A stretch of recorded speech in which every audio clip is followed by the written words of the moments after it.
नमस्कार, क्राइम का मकड़जाल देख रहे हैं आप और मैं हूं आपके साथ साहिल धुलिया। अलीगढ़ मुस्लिम विश्वविद्यालय जो ज्ञान, तहजीब और अमन की पहचान रहा है, वही एक बार फिर गोलियों की गूंज ने पूरे कैंपस को दहला दिया। दिन दहाड़े हुई इस सनसनीखेज वारदात ने न सिर्फ यूनिवर्सिटी की सुरक्षा व्यवस्था पर सवाल खड़े कर दिए, बल्कि पूरे शहर को सन्न कर दिया। नकाबपोश बदमाशों ने एक शिक्षक को निशाना बनाया और देखते ही देखते मौत के घाट उतार दिया। यह हत्या क्यों हुई, किसने की और कब पकड़े जाएंगे आरोपी, इन्हीं सवालों के बीच अब माहौल तनावपूर्ण बना हुआ है। इसी पर देखिए यह खास रिपोर्ट। एएमयू कैंपस में दिन दहाड़े हत्या, शिक्षक की गोली मारकर हत्या। एएमयू में किसने चलाई गोली, कौन थे बाइक सवार लोग, हत्या करवाने के पीछे क्या थी मंशा। सीसीटीवी खंगाल रही पुलिस, आरोपी फरार। अलीगढ़ मुस्लिम विश्वविद्यालय एक बार फिर गोलियों की आवाज से गूंज उठा। कैंपस के भीतर दिन दहाड़े हुई इस वारदात ने छात्रों, शिक्षकों और कर्मचारियों को सकते में डाल दिया। नकाबपोश बाइक सवार बदमाशों ने एबीके हाई स्कूल में तैनात शिक्षक दानिश राव को निशाना बनाया। कैनेडी हॉल के पास कैंटीन के नजदीक अचानक हुई फायरिंग से पूरे इलाके में अफरा तफरी मच गई। लोग कुछ समझ पाते उससे पहले ही हमलावर वारदात को अंजाम देकर फरार हो गए। घटना रात करीब 8:50 की बताई जा रही है। दानिश राव अपने 2 साथियों के साथ कैंपस में टहलने के लिए निकले थे। जैसे ही वह सेंट्रल लाइब्रेरी के पास पहुंचे, स्कूटी सवार नकाबपोश बदमाशों ने उन्हें रोक लिया। पहले धमकी दी गई और फिर ताबड़तोड़ फायरिंग कर दी गई। 4 गोलियां चलाई गई, जिसमें से एक गोली सीधे शिक्षक के सिर में लगी। गोलियों की आवाज सुनते ही कैंपस में मौजूद लोग मौके की ओर दौड़े। लहूलुहान हालात में दानिश राव को तुरंत जेएन मेडिकल कॉलेज ले जाया गया। डॉक्टरों ने उन्हें बचाने की हर संभव कोशिश की, लेकिन सिर में लगी गंभीर चोट के चलते इलाज के दौरान उनकी मौत हो गई। मौत की खबर मिलते ही परिजनों में कोहराम मच गया और अस्पताल परिसर में भारी भीड़ जुट गई। मृतक दानिश राव पिछले 11 सालों से एबीके हाई स्कूल में कंप्यूटर शिक्षक के रूप में कार्यरत थे। वो अपने व्यवहार और पढ़ाने के तरीके को लेकर छात्रों के बीच काफी लोकप्रिय थे।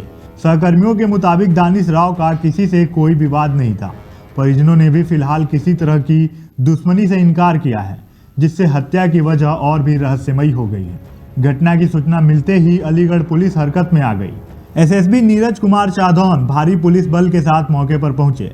पूरे इलाके को घेर लिया गया और कैंपस में सुरक्षा बढ़ा दी गई। फॉरेंसिक टीम को बुलाया गया और घटनास्थल से सबूत जुटाए गए। सीसीटीवी कैमरों की फुटेज खंगाली जा रही है ताकि हमलावरों की पहचान हो सके। पुलिस ने अज्ञात हमलावरों के खिलाफ मामला दर्ज कर लिया है। कई विशेष टीमें गठित की गई हैं जो अलग अलग एंगल से जांच कर रही हैं। पुलिस यह पता लगाने की कोशिश कर रही है कि हमलावर कैंपस के भीतर कैसे दाखिल हुए और वारदात के बाद किस रास्ते से फरार हुए। पुरानी रंजिश, व्यक्तिगत विवाद या किसी और साजिश, हर पहलू पर जांच जारी है। इस मामले पर एसएसपी नीरज कुमार चादौन ने बयान देते हुए कहा कि हमें एक शिक्षक को गोली मारे जाने की सूचना मिली थी। मौके पर निरीक्षण किया गया। फॉरेंसिक टीम काम कर रही है। अभी आरोपियों की पहचान नहीं हो पाई है, लेकिन कई टीमें जांच में लगी हुई है। जल्द ही आरोपियों को गिरफ्तार कर लिया जाएगा।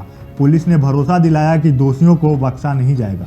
ये लगभग रात के 9 बजे की बात है। कैनेडी हॉल के सामने एक व्यक्ति जिसका नाम राव दानिश है, उनको 2 अज्ञात व्यक्तियों ने गोली मार के घायल कर दिया था।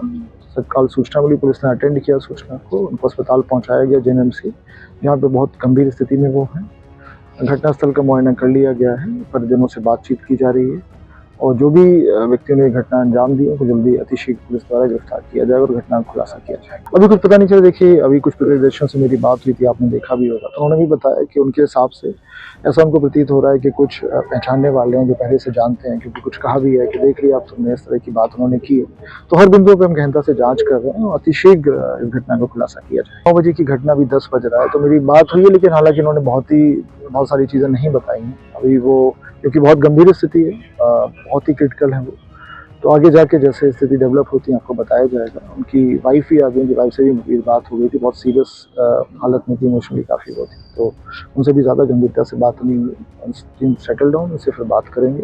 और अभी टीम हमारी लगी हुई है, सीसीटीवी फुटेज हम लोग देख रहे हैं, तो अतिशीघ्र जो भी 2 बदमाश रहे हैं उनको हम पकड़ लें। अभी हमारे पास ऐसी कोई सूचना नहीं है कि एमयू एम्प्लॉइज हैं क्या है, तो अभी तक वो आइडेंटिफाई नहीं हुआ है। और ये जो राव दानिश थे, ये एमयू में टीचर थे, बच्चों को पढ़ाते थे, ये अभी तक पता चला। ये डॉक्टर से मेरी बात हुई तो डॉक्टर्स का कहना फिलहाल एक गोली कही है जो कान के ऊपर लगी है, और बाकी चीजें तो बाद में क्रिटिकल, वेरी क्रिटिकल। घटना के बाद राजनीतिक बयानबाजी भी तेज हो गई है। समाजवादी पार्टी के नेता अज्जू इसहाक ने प्रदेश सरकार पर हमला बोलते हुए कहा कि यूपी सरकार जीरो टॉलरेंस की बात करती है, लेकिन शिक्षक तक सुरक्षित नहीं है। खुलेआम हत्याएं हो रही हैं। यह जीरो टॉलरेंस नीति पूरी तरह फेल साबित हो रही है। उन्होंने दोषियों की तुरंत गिरफ्तारी की मांग की। इस हत्या के बाद एएमयू कैंपस में डर और आक्रोश का माहौल है। छात्र और शिक्षक खुद को असुरक्षित महसूस कर रहे हैं। सबसे बड़ा सवाल यह है कि हाई सिक्योरिटी वाले कैंपस में नकाबपोश बदमाश हथियार लेकर कैसे पहुंचे? क्या सुरक्षा में बड़ी चूक हुई या यह किसी गहरी साजिश का हिस्सा है?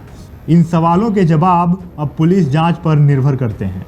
कुल मिलाकर एएमयू जैसे प्रतिष्ठित शैक्षणिक संस्थान के अंदर दिन दहाड़े शिक्षक की हत्या सिस्टम के लिए एक बड़ा सवाल बन चुकी है। परिवार इंसाफ की आस लगाए बैठा है। कैंपस में दहशत का माहौल है और प्रशासन पर दबाव लगातार बढ़ रहा है। अब देखना होगा कि पुलिस कब तक आरोपियों को पकड़ पाती है और क्या दानिश राव के परिवार को न्याय मिल पाता है। फिलहाल हमारी इस खास पेशकश क्राइम का मकड़जाल में इतना ही। आगे फिर मिलेंगे एक नई कहानी के साथ। नमस्कार।